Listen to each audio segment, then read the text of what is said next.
Alright, welcome back. Police arrest 11 suspected kidnappers in Ibarapa. Alright, the news in details. The police command in Oyo State have arrested no fewer than 11 suspected kidnappers terrorizing the people of Ibarapa area of the state. The news agency of Nigeria NAN reports that the alleged kidnappers were among 35 suspects paraded by the command on Wednesday in Ibadan. The Commissioner of Police in the state, Ngozi Onadeko, told newsmen in Ibadan that the kidnappers invaded the Subawash filling station on January 2nd, located along Idere Road, Igbo Ora, Oyo State, with sophisticated weapons. Onadeko said that weapons used by the suspects in attacking the petrol station included AK-49 rifles and cutlasses, among others.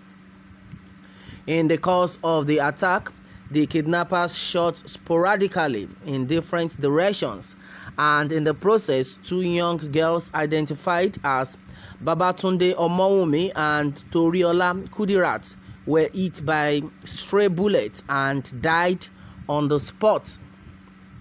The bandits later abducted one Al-Haja Sherifat Adisa, owner of the filling station, and whisked her into the bush where they brutally murdered her. The three deceased were later deposited at the morgue by police operatives from Igbo Ora Division. Upon the conclusion of the preliminary investigation, the case was transferred to monitoring unit for more investigation. No sooner was the case received, a team of crack police detectives swung into action and arrested 9 suspects from their hideout. Meanwhile, on January 5th, further investigation revealed that one of the prime suspects, Jare Mohammed, inserted his SIM card number 07086824526 on the Nokia phone belonging to the deceased Sherifat, which was taken away from her during the armed robbery operation. Onadeko has said this, and meanwhile, the commissioner said the suspects were arrested and a sum of 128,000 naira was found in their possession. Okay, and then onto this one, there's been a lot of reactions. Well, a lot of people have actually talked about how this petrol station lady was murdered. All right, and now we have gotten the full detail on this. Okay, and then as it is, it has been said that Onadeko, the Commissioner of Police in Oyo State, has said that weapons used by the suspects in attacking the petrol station included AK-49 rifles and cutlasses, among others. All right, and then that now brings me to that question. For S-men to be using AK-49 rifles, that is to tell you that they have notable sponsors, notable people that are sponsoring them. It's only God that will help us in the country. All right, and as it is, in the course of the attack, it has been gathered that the kidnappers shot sporadically in different directions, and in the process, two young girls identified as Babatunde Omowumi and Toriola Kudirat were hit by stray bullets and died on the spot. Well, and then as it is, there's been a lot of reactions anyway onto this. Well, our prayer is that the good Lord will give the family of the departed ones fortitude to bear this loss. All right, and amen. Okay, and as it is, a lot of people have actually reacted to this on social media. Okay, and then a lot of people have said that this same set of people were the same people that had been terrorizing the innocent ones in Ibarapa village, and most of them are from the Seriki Fulanis, according to what has been gathered here. Okay, and a lot of people have been like, thank God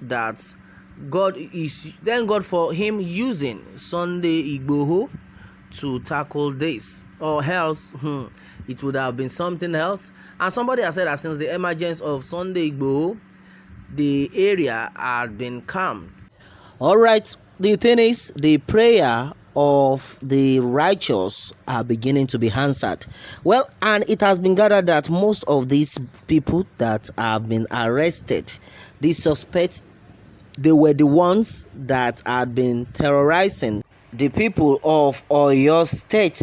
All right, well, the thing is, they can never go scot-free. Well, and then meanwhile, a lot of people have said it that most of these people that have been, paraded, that have been, arrested, they should interrogate them very well, which is very important. They need to be well interrogated so that they will be able to tell it how and who has sent them, and they should not be released. Because now, most of all these people were the one that had been killing farmers in their farms. And then if not that they had information about the person they killed, most especially that woman that owns a filling station in that same Oyo State, somebody must have given them information that go and attack them. You can imagine. So I think these people needs to be well investigated and they should not be released. Our prayer is that the good Lord will make sure, put a good heart in them to be able to tackle this. Because as it is right now, after some time, they might just decide to release them back to the society. And I think this regime, thank God for the commissioner of police, if she will be able to do that of God. The commissioner of police in Oyo State, talking about Ngozi Onadeko, she should try as much as possible to follow these people up this time around. It will go a long way. Yes, because these people are already suspects, and apart from the fact that they are suspects, they must have been sent by someone to be doing all this. Because all these things that are happening everywhere, these people have sponsors. At least if they will be able to tackle this, there are about 11 of them. Yes, they should be properly investigated, questioned, and they should not be released. I think this will go a long way to be able to tackle insecurity in the country. This is very, very important. This needs to be done. We are begging her right now, and a lot of people are begging her, most especially people around the Ibarapa or your state. Please, so that an end will be put to all this. And the good Lord will continue to teach us well. All right, my people, that is it on this one. Meanwhile, let me have your take on this, and remember to subscribe for more updates. Thanks and God bless.